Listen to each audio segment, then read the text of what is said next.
It says Polish President Andrzej Duda, Andrzej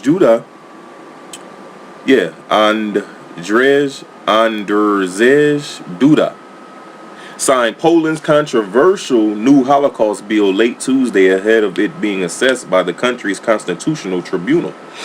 The law would make it illegal to accuse the nation of complicity in crimes committed by Nazi Germany, including the Holocaust. It would also ban the use of terms such as Polish death camps in relation to Auschwitz and other such camps located in Nazi-occupied Poland. It says violations will be punished by a fine or a jail sentence of up to 3 years. Duda's spokesperson Krzysztof Lipinski confirmed the bill had been signed, right? And long story short, like it says right here, I'm gonna jump down. It says the decision is likely to anger Israel, which has been vociferous in its criticism of the bill, accusing Poland of trying to rewrite history. Israel's Ministry of Foreign Affairs said Tuesday it would continue to discuss the bill with Poland. But bottom line, man, these Edomites in Poland, they like, look, man, we ain't finna be partakers of this fuck-ass lie that you niggas been told. You know what I'm saying?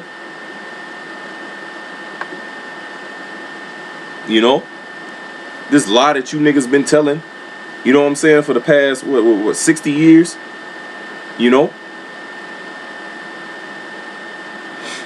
It says, we hope that within a allotted time until the court's deliberation are concluded, we will manage to agree on changes and corrections, the spokesperson said. Israel and Poland hold a joint responsibility to research and preserve the history of the Holocaust, which is all bullshit, by the way. You see what I'm saying? Because this is start with this scripture. This is Psalms 58:3. It says the wicked. Who is the wicked, man? Matter of fact, I started 1. Psalms 58:1. Do ye indeed speak righteousness, O congregation?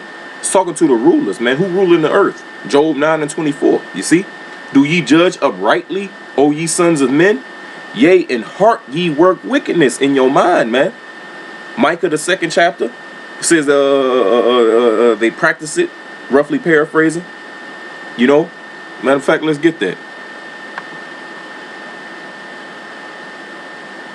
Because I don't want to butcher it.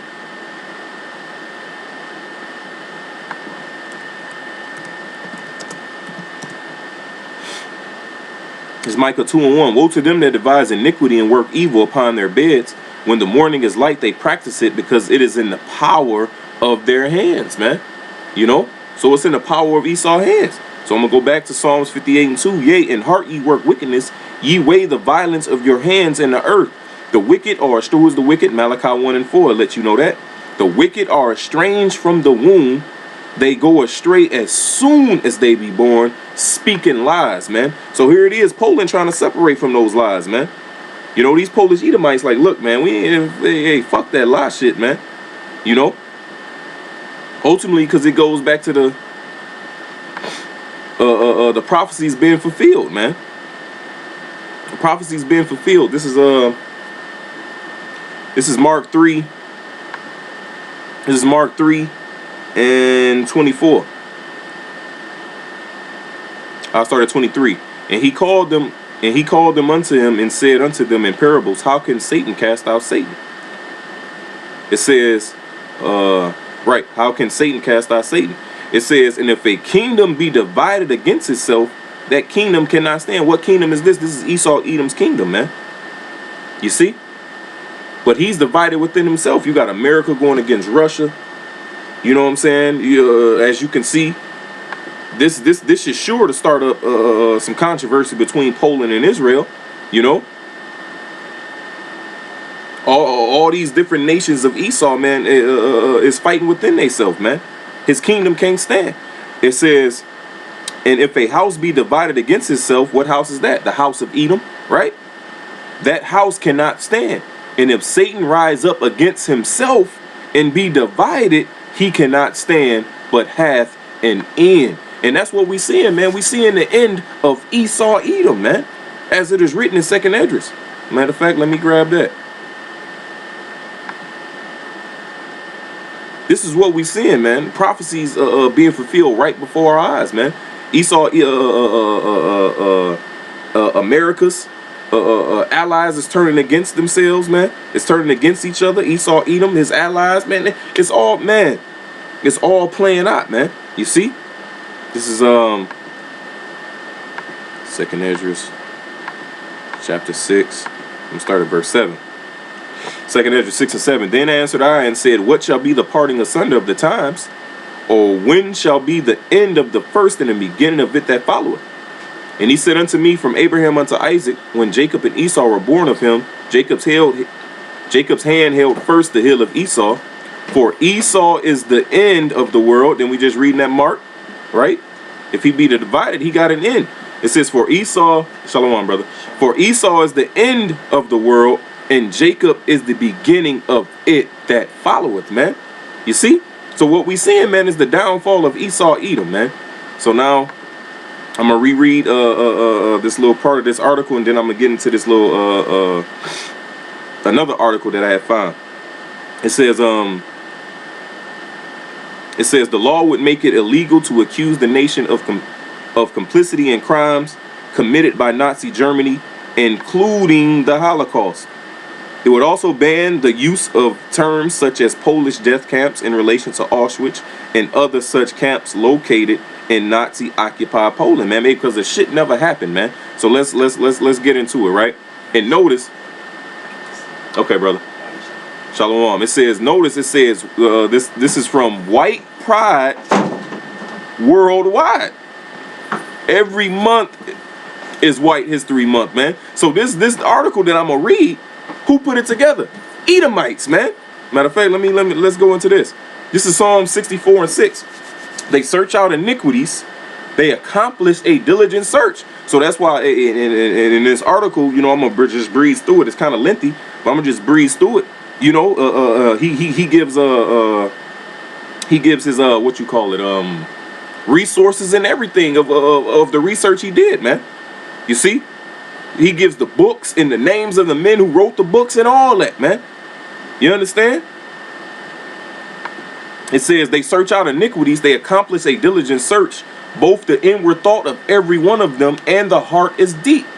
But the Most High shall shoot at them with an arrow, suddenly shall they be wounded, man. You know, and it's talking about the missiles, but also, man, he wounded by what? The word, man. The word. Matter of fact, let me grab this real fast.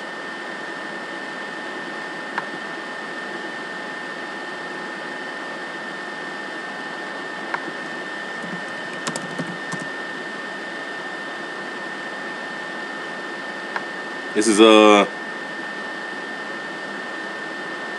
Ecclesiastes 12 and 11. The words of the wise are as golds, and as nails fastened by the masters of assemblies, which are given from one shepherd, man. So this word pierces you, man. You understand? Like it says in Hebrews 4 and 12, the word of the Most High is quick and powerful. You understand? 2 Thessalonians, the Lord said what? He will consume them with the spirit of his mouth, man. And that's what he's doing with the prophets, man. The Lord is using his men to bring down this devil, man. You know, and exposing all that madness. You know, so it says the words of the wise are as a gold. A gold, you know, let's look that up real fast.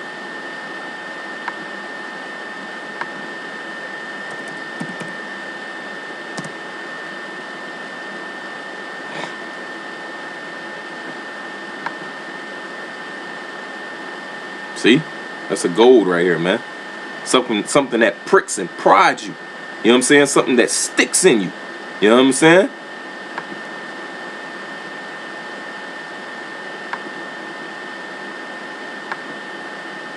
It says gold, provoke or annoy someone so as to stimulate some action or reaction. You know? And that remind me of the scripture in Sirach where it says that to prick the eye maketh the eye to cry, and prick the mind, it shows one's knowledge, roughly paraphrasing. But Salakia.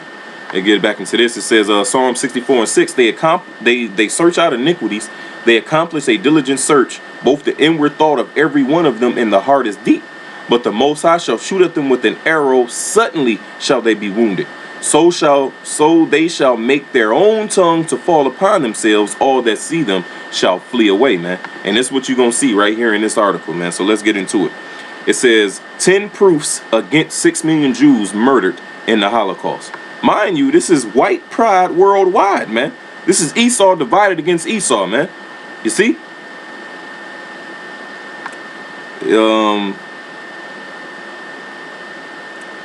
He says right here, the next 10 concrete proofs showing each in itself the impossibility of this Holocaust number. You know, so right now we just gonna deal with 1 and 2. You know what I'm saying? Hey, but brothers, you know, hey, you free to go to this, you know, and you know, and get whatever meat you can out of it. You know, it's called stormfront.org. You know, but number 1, it says the actual number of Jews under the German regime never exceeded 4.5 million. So all the Jews that were underneath the German rule, it was never no more than 4. That's what he's saying, no more than 4.5 million, man. And this according to the records that he got during that time back then, man. So how can 6 million Jews die when it wasn't even 6? It wasn't even none of them. It says the number of Jews under German administration can be deduced from pre-war Jewish population statistics, the Wannsee Protocol, the Core Report from the wartime German Office of Statistics and Research, and by serious demographers as Professor W.N. Sanning, Walter N., the dissolution of Eastern. He gives all his resources. You know, Institute for Historical Review, 1989. You know, he gives his resources right there, right? It says Jewish population statistics indicate at the beginning of the war, 1939, around 9 million European Jews. So this is talking about all of Europe, you know.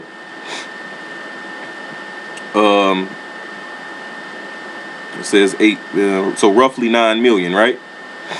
It says this also included Jews in the European part of Russia and Ukraine, right? It says Poland was recorded before its division, including Jews in parts of Ukraine and Belarus, then belonging to Poland. According to the AJC, a total of 3 million Jews. So it says, far from all European Jews came under German rule. So what he's saying is all European Jews. Germany didn't take over all of Europe. You see, Germany took over certain spots. So how many Jews was in those spots that Germany took over? It says Professor Sanning shows that late 1939 in the German annexed part of Poland, the factual number of Jews under German occupation were not 3 million, as Holocaust resources usually mention, but 2,356,900 less, being 757,000. This 2.3 million lower number can be derived out of the following facts. And what he goes into, man, he goes into I'm gonna read it. Between 1931 and 1939, the number of Jews in Poland reduced with 480,900 due to Jewish immigration and high excess mortality. So basically, man, they were migrating, they were leaving out of this area, and it was a high excess of mortality, as you see today. You know, these devils dying of all kind of causes, man, because these devils is weak. You know, and they at their end, man. And they at their end. Just like today, man. You got the devils dying of opioid. The men can't reproduce. That's why the women, that's why the Edomite women is dealing with Jake and the men of the other nations. You know, they dying from skin cancer because they can't stand out in the sun. You know what I'm saying? So, hey, the Lord is cold, man. Of these million were in Soviet-occupied Poland, so theoretically, 1 million remained under German government. Hundreds of thousands fled to Soviet territory right away, among them the late Israeli Prime Minister Menachem Begin, while the Germans also expelled large groups of Jews over the border. West German, Zionist, American, and Polish sources leave no doubt that after the German occupation, only 757,000 Jews came under German administration, man. You see? So how did they get 6 million Jews? How you get that? How? You know? But like I said, you brothers can go into it, you can read it. You know what I'm saying? I proofread it earlier, but I'm only going to hit a couple different points. You know, I'm gonna hit this right here. Professor Sanding used Jewish sources only. So what? Their own tongue is falling upon themselves, man. The same people who claim to have suffered this is the same people who wrote these records down. It says Professor Sanding used Jewish sources only because he considered Nazi sources being inaccurate and unreliable. Nevertheless, even these too high estimations of the Nazi Wannsee Protocol and Core report, the number of 4.5 million Jews under Nazi rule in Europe was not reached. It is self-evident that if no more than 4.5 million Jews were under German administration, the Nazis couldn't have 6 million Jews killed, man. You see? So out of the whole of German rule that Germany took over, it was less than 4.5 million Jews. According to his research that he did, man. You know? So it couldn't have been 6 million Jews killed, man. Hey, and then damn, I'm mad as hell. I can't remember the name of the encyclopedia, but it's a Jewish encyclopedia, man. And I believe it was around 1930 to 1950. It was around that area. I'm not sure, you know, but it even says in that encyclopedia that it wasn't 6 million Jews there, man. So how can 6 million Jews die? So-called Jews. Let me put it that way, man. These fucking Khazars, these imposters, man. You know. It says 2. Jewish stated numbers of Jews in the world before and after the war. Okay, so it says before the war. World Almanac. This is how many Jews was in the whole entire globe, you know, before the war. They say it's 15,600,000. So roughly, you know what I'm saying, 16 million Jews before the war. So-called Jews, Khazars. During the war, it is not a major change. It's still the same. After the war, shit, that looked like an increase. That's an increase, right? So it says, as shown, the numbers of Jews before and during the war are mostly congruent and stable. Therefore, one may take as a fact 15.7 million Jews around the world shortly before the war, with a slight decline during the war. Immediately after the war in 1947, the same sources reported 444,271 Jews more as in 1940. The number of the Council of Synagogues, too, is 163,630 higher than that of 1939. So there was an increase, man. According to the World Almanac of 1947, the number of Jews in 39 was 15,688,000. On February 22nd, 1948, the Jewish-owned New York Times gave the Jewish population of Palestine as 600,000 to 700,000. Following the lowest number, it results in 16,288,000 Jews worldwide, nearly 600,000 more than before the war. So Jewish statements from 1948 show nothing of 6 million murdered Jews. Not surprising, thus, the New York Jewish paper Avbao from December 24, 1948 dubbed the 6 million story a pure fabrication. And this is what? A Jewish paper, man. So that goes to the Psalms, man. Their tongue falling upon themselves. Authoritative experts after the war clearly not believe that 6 million Jews disappeared. If between 1939, 1940, and 1947, 6 million Jews were murdered, it is of course impossible that there were more Jews in 48 than in 1940. With 6 million Jews murdered after the war, no more than 10,288,000 Jews could have been counted then. This was understood by the proponents of the Talmudic number either. which is why after 1947, drastically reduced numbers of Jews appeared on paper. So they went and fabricated some shit, man. It says, not only the numbers of post-war Jews were presented much lower, so after the war, these numbers was way lower, man. Right? It says, at the same time, higher numbers of pre-war Jews were presented. Of course, with no substantiation or reference other than in those days circulating astronomical death numbers for the camps. The manipulation of numbers of Jews in the world and Europe clearly is a post-war phenomenon. So they went and altered the numbers after the war, man. You see? Not to mention the different articles that came out about how they had brothels, how they had movie theaters, basically screenings for movies. You know, they had different pastimes. You know, they had what the fuck, tennis courts. You see what I'm saying? Not to mention the things that was told about Hitler was a lie, man. He had a multicultural army, man. He had Jakes in his army. He had Gooks. He had all kind of motherfuckers in his army, man. Not to mention, Hitler was a Khazar himself. He was a so-called Jew himself, man. You know? Hey, but this is what, man? Esau being made bare, you know? And the Lord doing what? He using Esau to come up against himself, man. I'm going to read this again. Psalm 64:8. So they shall make their own tongue to fall upon themselves.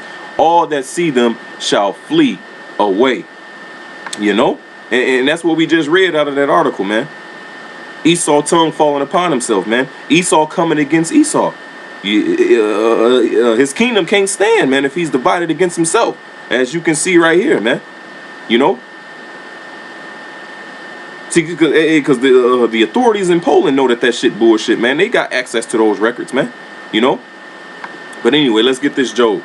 This is Job 18. And I'll start at 5. It says, yea, the light of the wicked shall be put out, and the spark of his fire shall not shine. And you can see that taking place, man. You know? Esau Edom is being exposed for the devil, for the liar, for the vile person he is, man. It says, the light shall be dark in his tabernacle, and his candle shall be put out with him. The steps of his strength shall be straightened, and his own counsel shall cast him down. Ooh, there it is. His own counsel shall cast him down, man. What are we reading? You see? I exited out, but you know, what would it say? White pride worldwide or some bullshit, man. You know, his own counsel, man. His own diligent search, man. He's exposing himself. You see? Verse 8. For he is cast into a net by his own feet, and he walketh upon a snare. The gin shall take him by the heel, and the robber shall prevail against him. The snare is laid for him in the ground, and a trap for him in the way. Terror shall make him afraid on every side, and shall drive him to his feet, man. And you see the nations standing up, rising up against this devil, man. He's even rising up against himself. You see? You know? It says terrors on every side. Jeremiah speaks about all they bend the bow that's around him, man. Roughly paraphrasing. His strength shall be hunger bitten, and destruction shall be ready at his side. It shall devour the strength of his skin, even the firstborn of death shall devour his strength. His confidence shall be rooted out of his tabernacle, and it shall bring him to the king of terrors, man. You see? So Yahweh Sham Yahushai is bringing this devil down. It says, it shall dwell in his tabernacle, because it is none of his. Brimstone shall be scattered upon his habitation, man. And like we read in the Psalms, the Lord said what, man? Psalm 64:7, but the Most High shall shoot at them with an arrow. Suddenly shall they be wounded, man. You know, those nuclear missiles, man, that brimstone gonna rain down upon this place. Verse 16, Job 18:16. His root shall be dried up beneath, and above shall his branch be cut off. His remembrance shall perish from the earth, and he shall have no name in the street. He shall be driven from light into darkness and chased out of the world. And that's what you seeing. That's what you seeing, man. This devil is being made bare. That skirt is being lifted. He's been exposed. It says, he shall neither have son nor nephew among his people, nor any remaining in his dwelling. So after those 1,000 years of slavery, Esau is going to be eradicated, man. It says, they that come after him shall be astonished at his day, as they that went before were affrighted. Surely such are the dwellings of the wicked, and this is the place of him that knoweth not the Most High, man. And straight utter destruction. You see? So Lord willing, I hope this lesson was edifying. You know, Spirit, you know, moved me to put together, you know, this lesson, man. You know, Lord willing, I hope and pray it was edifying. Until next time, all praises, honor, glory to Yahweh, Bahasham, Yahweh Shai, Baruch HaKodash. Double honors to the apostles and elders at Great Millstone. Peace, blessings, salutations to all you brothers who preaching the gospel in truth and in sincerity, always in charity. You know, hey, this Holocaust shit is bullshit, man. You know, this is what they use so they can occupy Israel. You know, so they can take the land which is rightfully ours. You know, they use that as to say that they the people, that how they got persecuted according to Deuteronomy. You know, but when you read Deuteronomy, it says nothing about what those rats went through, man. You see, but it speaks about everything about what we went through, man. Us so-called Negroes, Latinos, and Native Americans. Hey, but Lord willing, like I said, I hope this was edifying. Until next time, Shalom.